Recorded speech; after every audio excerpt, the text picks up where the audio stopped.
At the start of this project, I was mentally burnt out and having trouble thinking. I mean, basically my default state. But I was working on another project simultaneously. This rat animation was being worked on in combination with animating a lottery commercial with the animator Anthony Shepard, which created one crazy month of production with both projects having the same end of the month deadline. It turned into a situation where we were working on the rat animation 8 hours a day, and then the lottery commercial for another 7 to 8 hours every day.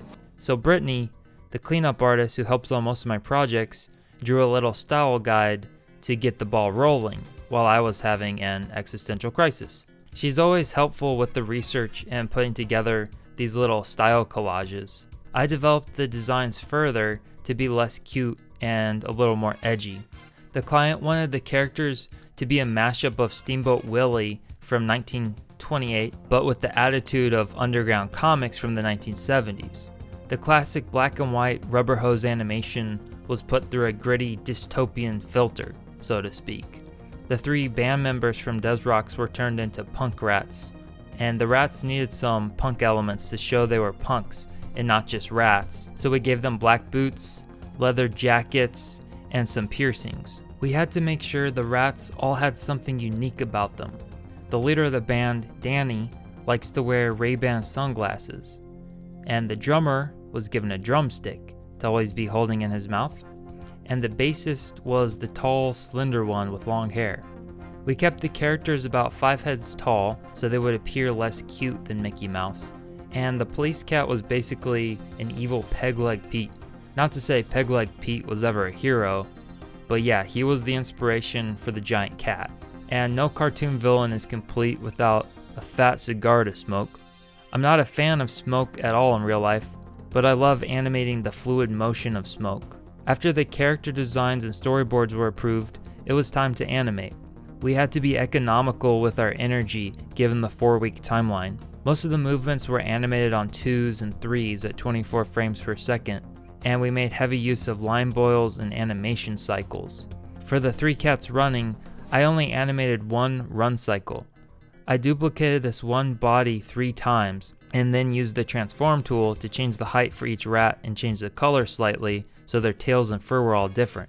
The faces and hair were animated on their own layers, of course, since the 3 rats have their own highly distinct faces. Unless you knew this information beforehand, you probably wouldn't notice all 3 cats really had the same run cycle. Here's a shot showing you the stages of animation.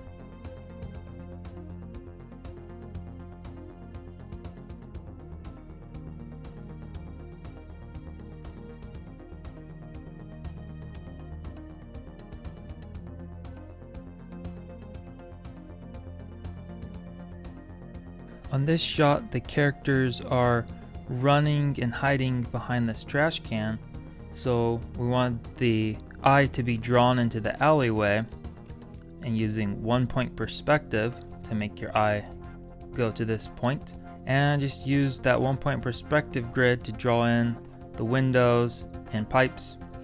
And you can see these bricks here. I didn't draw every single brick, right? Because that would be too busy. So I just kind of drew some little suggestions of detail and had some open space around here. To give the background a little more depth, this very back layer we put some blur on to make this kind of look like it's painted. I just put a watercolor texture layer on overlay, so I turned it off now. You can see I just colored this all as just flat colors. There's really not too much shading. There's some over here with highlights for the light, but most of it's just a bunch of flat colors. But this overlay, it really gives it more texture and makes it feel a little more handmade. And the full background was about 3.5 times the size of the screen because this was a panning shot with the rats running across the screen.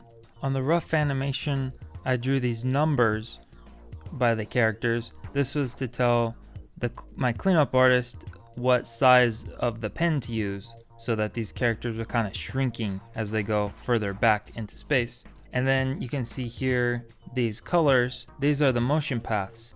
So this purple one was for my main character. That was the path his feet would be on. And then this blue one were for the other two, where they get right here and jump up and then do another bounce and hide behind the dumpster. For these characters, I drew the main poses and feet first and just drew their bodies going into place. And then when I went over it a second time, and in red I drew in their tails whipping around, since it was too hard to pose by pose their tails. It's easier to do straight ahead animation on loose bits like tails, where you just do frame after frame and you can kind of feel the flow as it's pulled along by the body of the characters. On this shot I used a lot of cheats. It's just 3 frames for this rat cycle. 3 frames is the bare minimum to get a complete motion in, to where it doesn't just look like it's just flipping back and forth between 2 frames. So you have a ending frame, a beginning frame, and a middle frame, and that's like the absolute minimum for limited animation. And then this cat is on a 3-frame boil for his body and a cycle for the smoke coming out. And then on its own layer I drew his arm and just used the camera tool to move it coming out, and then animated the light on its own layer coming out of this flashlight and then kind of moving across the background and fitting the form of the trash can. You can watch more animation process videos by clicking the end screen or the links in the description box and pinned comment. Also, I made a fire animation course. Links to the first tutorial from that course in the pinned comment. Like the video if you liked it. Click all the YouTube things if you want. I mean, it's 2023. I think we all know how YouTube works by now. I don't even know what all there is to click these days, and I'm pretty sure subscribing increases your chances of seeing my videos by approximately 0%. But I'll be back soon with some more videos.